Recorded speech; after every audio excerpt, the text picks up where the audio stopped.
Monsoon کا موسم شروع ہوتے ہی پاکستان میں تباہیوں کا سلسلہ شروع ہو جاتا ہے، لیکن اس مرتبہ بہت بڑے پیمانے پر انسانی جانیں ضائع ہو گئی گلگت بلتستان میں، آزاد کشمیر میں، خیبر پختونخوا میں۔ تو ایک طرف حکومتی کاوشیں اگر ہیں بھی تو انہیں ناکافی قرار دیا جا رہا ہے، لیکن یہ بھی پاکستان کی پھر ایک خوش قسمتی ہے کہ جہاں پہ وہ خدمت خلق کے ادارے ایسے ہیں جو موقع پہ پہنچ جاتے ہیں، جو اپنے کارکنوں کی بھی قربانی دیتے ہیں، اور اس لیے آج ہم نے ضروری سمجھا کہ ہم حکومتی شخصیات کی بجائے ان فلاحی اداروں کے رہنماؤں کو بلائیں جو کہ اس وقت میدان عمل میں ہیں اور جو وہاں پہ لوگوں کی مدد کر رہے ہیں اور مدد میں مصروف ہے۔ تو ہمارے ساتھ آج کے جرگے میں موجود ہے ڈاکٹر حفیظ الرحمان صاحب، صدر ہیں الخدمت فاؤنڈیشن کے۔ ڈاکٹر صاحب، آپ پورے علاقے میں گھوم کے آئے ہیں، تو کیا دیکھا آپ نے؟ بنیادی مسائل کیا ہیں اور کن چیزوں کی طرف حکومت کو اور فلاحی اداروں کو توجہ دینی چاہیے؟ ایک دو باتیں میں وہ کرنا چاہوں گا کہ آپ نے آغاز میں فرمایا کہ ڈیم نہ بننے کی وجہ سے بارشیں ہمارے لیے باعث رحمت کے بجائے باعث زحمت ہوتی ہیں۔ اس میں ایک اضافہ کر لیجئے کہ ان پہاڑوں پہ جو درختوں کی کٹائی کی جاتی ہے اور جو آبی گزرگاہوں پہ تعمیرات کی جاتی ہیں وہ ہماری تباہی کا بھی باعث بنتی ہیں۔ اور اس علاقے میں خاص طور پہ جو کہ بنیر کے علاقے میں جو سب سے بڑا پہاڑ ہے ایلم نام کا، اس کی ایک طرف بنیر ہے اور دوسری طرف سوات کا وہ علاقہ ہے جہاں پہ یہ تباہی آئی ہے۔ وہاں سے جو کٹائیاں ہوئی تھیں تو اوپر جب تیز بارش ہوئی، ایک کلاؤڈ برسٹ ہوئے، آسمانی بجلی گری تو چند لمحوں کے اندر وہ تیزی کے ساتھ پانی آیا۔ اور دیکھیں فرق دیکھیں دونوں طرف، بنیر کی طرف جب آیا پانی تو وہ ساری آبادی تھی وہاں پہ، اس لیے اس نے اس آبادی کو صاف کر دیا۔ ہم اس جگہ پہ کھڑے تھے، لوگ کہہ رہے تھے کہ یہاں تو آپ جہاں کھڑے ہیں یہاں پہ 2 منزلہ گھر تھا اور اب کوئی نام و نشان نہیں ہے، پورا گاؤں کا گاؤں اڑ گیا، چونکہ عین گزرگاہ کے اوپر وہ گھر تھے، وہ سارا تباہ ہو گیا۔ دوسری طرف جائیں اگر سوات کی طرف، میں کل وہاں پہ تھا، وہاں پہ ایک نالا شروع ہوتا ہے وہاں سے اور کمبر تک جاتا ہے اور بلکہ اس سے آگے جاتا ہے، وہ خاصا گہرا نالا ہے اور خاصا چوڑا نالا ہے۔ اب اس کے اندر اتنا پانی آیا کہ جو اس کے اطراف میں گھر تھے، دکانیں تھے، ان میں پانی کا لیول 9-9 10-10 فٹ تھا، اس کے مارکس اب تک موجود تھے۔ تو دو طرف میں 2 ڈیفرنٹ طرح کی تباہی ہوئی، ادھر گھر اڑ گئے، ختم ہو گئے، نابود ہو گئے۔ اس طرف یہ ہوا کہ ہر گھر میں، ہر دکان میں، ہر بلڈنگ میں پانی گھسا، اور جب واپس گیا تو وہاں پہ 4 فٹ 5 فٹ سارا ملبہ موجود۔ اس وقت وہ اٹے ہوئے ہیں وہ بلڈنگز، یعنی آپ وہ اس کے بعد جو چھوٹی چھوٹی بعض سڑکیں ہیں وہ اس کیچڑ سے اٹی ہوئی ہیں، اور سمجھ نہیں آتی کہ یہ کس طرح سے ختم ہوگا۔ اس وقت جو سب سے بڑا ایشو آ رہا ہے، میں اس پہ آتا ہوں۔ اگر آپ آغاز کریں، اگر یہ لوگوں کا وہاں کا رسپانس مارولس تھا، لوگوں نے رسپانس دیا، الخدمت کے ہزاروں کارکنان جو ہیں وہ باہر نکلے اور اس میں اپنے کام میں جت گئے۔ کم از کم 25 ایسے ریسکیو آپریشنز کیے جس میں 400 سے زائد جانوں کو بچایا گیا، جن میں وہ ظہور رحمان بھی ہے کہ لوگوں کی جانیں بچاتے ہوئے شہید بھی ہو گیا۔ الحمدللہ یہ ریسکیو کا کام چلا۔ اسی وقت فوری طور پہ ریسکیو کے بعد 2-3 بڑی چیزیں آ گئی تھیں کہ لوگوں کا یعنی ان کے پاس کھانے کو کچھ نہیں ہے اور پینے کو پانی بالکل نہیں ہے کیونکہ سارا آلودہ ہو گیا۔ تو وہاں پہ پانی کو مہیا کیا جانا یا پکا پکایا کھانا لوگوں نے فوراً دیگیں پکائیں، وہاں پہنچایا، الخدمت نے سارا یہ آرگنائز کیا۔ اب جو اس وقت مرحلہ ہے وہ یہ ہے کہ اچھا اس میں ایک اور چیز، بلکہ جو پہلے 2 دن میں ریسکیو کا کام مکمل ہو گیا ہے، سوات میں لاشیں ساری نکالی گئی؟ میں عرض کرنے لگا ہوں کہ وہ ابھی جاری ہے، کیونکہ 40-50 کے قریب اب بھی ایسے افراد ہیں جو لاپتہ ہیں۔ اللہ کرے کسی جگہ وہ بیٹھے ہوں اور پتہ ہی نہ ہو کسی کو اور وہ زندہ سلامت ہوں، لیکن یہ بھی امکان ہے۔ ابھی ایک جھاڑی کے اندر سے باہر نکل رہی لاش، ملبے سے نکل رہی، تو ریسکیو تو چل رہا ہے ابھی۔ اچھا اس دوران جو وہاں کے لوگوں نے، جن کا میں کہہ رہا ہوں کہ بھی الخدمت کے اور دیگر کارکنان نے جو ان لاشوں کے حصے جمع کرنا ہے، ان کو غسل دینا، ان کو کفن دینا، تابوت دینا، پھر تدفین، آپ نے دیکھی ہوگی پکچرز کہ 35 لاشیں ایک جگہ پہ دفن کی گئی ہیں، اینٹوں کے ساتھ وہ بنا کے پوری جگہ، اور وہاں پہ ان کو دفن کیا گیا۔ یہ سارا سلسلہ ہوا۔ وہ شوق سے تو لوگ نکل آئے ہیں اب وہ دیکھ رہے ہیں کہ کیسے اپنے گھروں کو دوبارہ جائیں، جو اگر بچ گئے ہیں، جو ختم ہو گئے ہیں ان کو تو ٹینٹ چاہیے اور ان کو تو دیگر چیزیں چاہیے تاکہ وہ عارضی طور پہ رہ سکیں، لیکن جن کے گھر باقاعدہ موجود ہیں لیکن وہ رہنے کے قابل نہیں ہیں، اس کے لیے بہت بڑے پیمانے پہ کام کرنے کی ضرورت ہے. الخدمت نے یہ کام کیا جی کہ اس وقت کوئی 10 کے قریب ایکسکاویٹرز ہائر کیے ہیں, جو ایک ایکسکاویٹر جو ہے 5,000 روپے پر گھنٹہ اس کا کرایہ دے رہے ہیں ہم.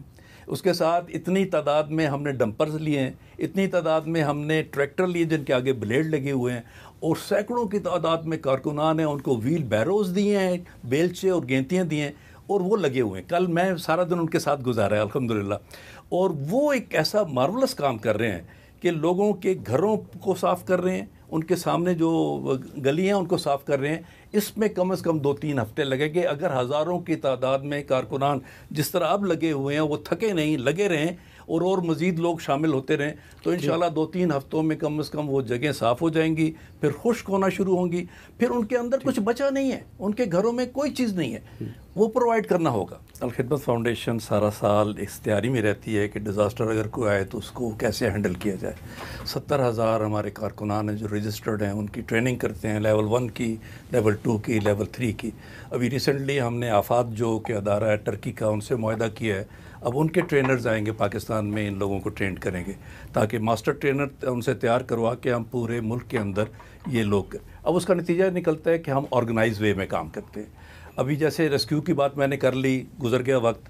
اب وہاں پہ کھانا چاہیے تو 7,000 افراد کا کھانا وہاں باقاعدہ پکتا ہے اور ان کو ملتا ہے روز کی بنیاد پہ, ہاٹ میلز کے طور پہ. یہ بنیر میں دونوں جگہ, بنیر اور سوات میں لا کے. اس طرح وہاں جو پانی کا ایشو ہے, تو پہلے تو ہم نے وہ 3-4 ٹرک جو ہے وہ بوٹلز کے پہنچائے, لیکن اس سے کام تو نہیں چل سکتا تھا. اب وہاں پہ ہم نے 2 وہاں پہ فلٹریشن پلانٹ, بڑے فلٹریشن پلانٹ جن کی کیپیسٹی ہے 48,000 لیٹرز پر ڈے پروڈیوس کرتے ہیں, دونوں پہنچ چکے ہیں. اور وہاں پہ 20-20 لیٹر کے کین بھر کے مسلسل تقسیم کیے جا رہے ہیں. ایک دفعہ جب 20 لیٹر گھر میں چلا جاتا تھا, ان کا 1-2 دن گزر جاتے ہیں, کم از کم صاف پانی پی لیتے ہیں. اس کے علاوہ چکدرہ کے اندر ہم نے کیمپ آفس بنایا ہوا, بڑا گوڈاؤن لے کے, اور وہاں پہ فوڈ پیکیجز تیار ہو رہے ہیں. کو تقریباً 10,000 مالیت کا وہ فوڈ پیکیج ہے, جس میں 20 kg آٹا بھی شامل ہے اور بقیہ چیزیں ہیں. اور وہ وہاں پہ ایک فیملی کے لیے کم از کم 2 ہفتوں کے لیے کافی ہے, اگر چھوٹی فیملی ہو تو. وہ وہاں پہ تیار ہو رہے ہیں ہزاروں کی تعداد میں, اور وہ مسلسل ایک لائن سے وہ لوڈ کر کے بڑے سائنٹیفک انداز میں, سسٹمیٹک وے میں, کوئی ہڑبونگ نہیں ہوتی, چونکہ وہ لسٹیں بنتی ہیں ان کی, کسی اسکول میں جمع کیا جاتا ہے اور وہاں پہ ان کو دے کے فارغ. کل ایک اسکول میں خود دیکھ کر آیا ہوں. اب اس کے ساتھ ساتھ مسئلہ ہیلتھ کا تھا, تو اب ہیلتھ میں ہم, آپ کو پتہ ہے کیسے ٹرینڈ ہے کہ ہمارے پاس 350 ایمبولینسز ہیں, ہمارے 12 موبائل ہیلتھ یونٹس ہیں جنہوں نے پچھلے 2022 میں بھی سیلاب میں کام کیا تھا. ہم نے 8 اپنے موبائل ہیلتھ یونٹ اس جگہ ٹرانسفر کیے, بنیر میں اور خاص طور پہ اس میں سوات میں. 40 ایمبولینسز وہاں شفٹ کی. اب ہر جو موبائل ہیلتھ یونٹ ہے وہ ایئر کنڈیشن پوری گاڑی ہے, جس کے اندر کلینک ہے, ڈاکٹر ہے, پیرامیڈک ہے, الٹراسونالوجی ہے, اس کے اندر ڈائگنوسٹکس ہیں, اور پوری فارمیسی ہے, ساری چیزیں اس کے اندر موجود ہیں. اس کا اپنا جنریٹر ہے, بغیر اس کو بجلی کی ضرورت نہیں ہے, سارا اس چلتا ہے وہ. اب وہ ڈاکٹرز وہاں پہ موجود ہیں, یہ ساری سروسز. اور وہاں سے اگر کوئی ایسا سیریس مریض ہوتا ہے یا زخمی ہوتا ہے تو اس کو ہم اپنے اسپتالوں میں شفٹ کرتے ہیں, چونکہ بنیر میں بھی ہمارا ہاسپٹل ہے اور تیمرگرہ میں, دیر میں بھی ہے, تیمرگرہ میں بھی ہے. تو اب اللہ کا شکر ہے کہ وہاں سے ایسی خواتین کو ہم نے شفٹ کیا ہے جنہوں نے جا کے وہاں ڈیلیوری کی ہے, اور اس کے ساتھ سیزیرین سیکشن ان کا فری میں کرایا, اور سب حاجات ہے. ہم نے اپنے اسپتالوں میں اناؤنس کر دیا سارے علاقے میں کہ ان 2 مہینوں میں اگر کوئی بھی ڈیلیوری, کوئی بھی سی سیکشن کسی بھی خاتون کا ہو, وہ ٹوٹل فری ہوگا. اس کے سارے اخراجات الخدمت فاؤنڈیشن, جو کہ سبسیڈائز ریٹ پہ جو کرتے تھے وہ بھی نہیں, 0 پہ ہم اس کا کریں گے. تو اس طرح سسٹمیٹک وے میں ہم الحمدللہ وہ سروسز وہاں پرووائڈ کر رہی ہیں. لیکن مین جو چیز ہے وہ اسٹرینتھ ہے ہمارے کارکنان کی, جو اس وقت 5,000 کارکنان, انہوں نے بھائیوں نے بھی دیکھے ہوں گے کہ جیکٹس شارٹ ہو گئی ہیں, بغیر جیکٹس کے لوگ کر رہے ہیں. اور ہمیں, میں جب گیا تو وہ کہتے ہیں جیکٹس بھجوائیں الخدمت کی, چونکہ ہم کام کر رہے ہیں, ہمارا وہ نہیں ہے.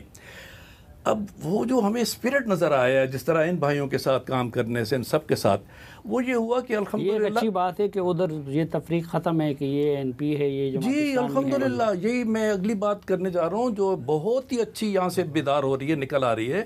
وہ یہ ہے کہ لوگوں کا اعتماد الخدمت پہ اس انداز سے آیا ہے کہ یہ کسی پارٹی کے ساتھ نہیں، اس کو علیحدہ سے ایک نیشنل آرگنائزیشن ہے جو کاز کے لیے کام کرتی ہے، لوگوں کے لیے کام کرتی ہے۔ اب ہم جب انہوں نے اتنی پذیرائی کی ہے، ہر بندہ اس میں آگے بڑھ کے ہمارے ساتھ تعاون کرنے کو تیار ہے، تو آج ہی ہم نے طے کیا ہے کہ ہم اپنی ممبرشپ جو ہے والنٹیئرس کی وہ اوپن کریں گے اور لوگوں سے کہیں گے بھول جاؤ آپ کی کوئی بھی سیاسی وابستگی، کوئی بھی مذہب، کوئی رنگ، کوئی نسل، چھوڑیں، بس پاکستانی ہیں، آ جائیں، الخدمت کے ساتھ دیں اور آپ کو ہم جیکٹ دیں گے، آپ رجسٹرڈ کارکن ہوں گے ہمارے، اور بسم اللہ آئیں، اپنی قوم کی خدمت کرتے ہیں اس وقت بھی، اور آئندہ بھی کبھی کوئی ایسا معاملہ آئے تو اپنی قوم کے لیے ہم سب مل کے کام کریں، یہ وہ اسپرٹ ہم قائم کرنا چاہتے ہیں۔ ڈاکٹر صاحب، بنیر اور منگورہ کے غم میں کہیں آپ لوگ گلگت بلتستان کو بلا تو نہیں؟ بالکل نہیں، قطعاً نہیں، وہاں تو پہلے سے کام شروع کیا ہوا ہے۔ الخدمت کی جو خوبی ہے نا کہ وہ ہر جگہ موجود ہوتی ہے خود، اب رستہ نہیں ہے، میں نہیں جا سکتا، لیکن وہاں پہ کام ہو رہا ہے۔ آج بھی ہم نے رپورٹ لی ہے گزر میں جو واقعہ ہوا ہے، جو ایک گلیشیئر گرنے سے وہ جھیل بن گئی ہے اور دریا کا رستہ رک گیا ہے، وہاں بڑے کرائسس ہے اس وقت، لیکن ہمارے لوگ پہنچ گئے ہیں وہاں پہ، پہلے سے موجود ہے۔ آزاد کشمیر میں تھوڑے پیمانے پہ ہے، لیکن وہاں پر بھی الحمدللہ ہمارے لوگ کام کر رہے ہیں۔ لیکن اسی سے فائدہ اٹھا کے میں آپ کو بتاتا ہوں کہ الخدمت کی خاص بات یہ ہے کہ اس کے 8 ایریاز ہیں علیحدہ علیحدہ، تو ہیلتھ کا اپنا سیپریٹ ایریا ہے اور وہ 15 ارب روپے سالانہ خرچ کرتی ہے اس کے اوپر، پورا ایک نظام ہے، اس کا چیئرمین بھی علیحدہ ہے۔ اب وہ لوگ اپنی 40 ایمبولینسز اور 8 ہیلتھ یونٹس کے ساتھ وہاں موجود ہیں، اور ضرورت پڑی تو ہم بقیہ موبائل ہیلتھ یونٹ بھی وہاں بھیج دیں گے، اور اگلے 2-3 مہینے میں ہم فل ان کو کور دیں گے، کوئی میڈیکل کا کوئی پرابلم انشاءاللہ نہیں ہونے دیں گے، کیونکہ ہمارے ساتھ پاکستان اسلامک میڈیکل ایسوسیشن ہے جس کے 5000 ڈاکٹرز ہیں اور وہ والنٹریلی ہمارے ساتھ موجود ہیں ہر وقت، تو انشاءاللہ ہمارے اسپیشلسٹ بھی، ڈاکٹرز بھی پیما کے وہاں پہ موجود رہیں گے، ہیلتھ کا کور کریں گے۔ دوسرا آپ کو پتہ ہوگا کہ آرفن کیئر میں پورا ہمارا نظام ہے، ہم کوئی 35,000 بچوں کو تقریباً 3 ارب روپے سالانہ خرچ کر کے ان کی کفالت کرتے ہیں۔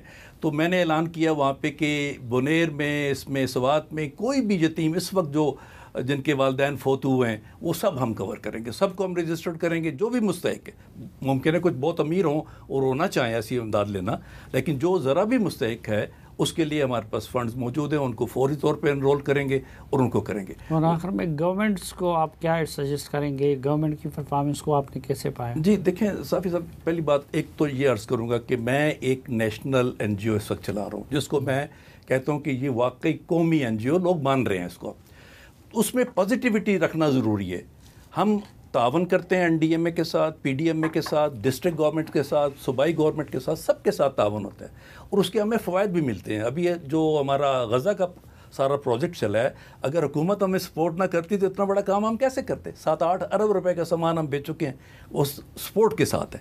اب بھی میں سمجھتا ہوں ہم ڈائریکٹ ان سے ریلیشن میں ہیں، این ڈی ایم اے کے ساتھ۔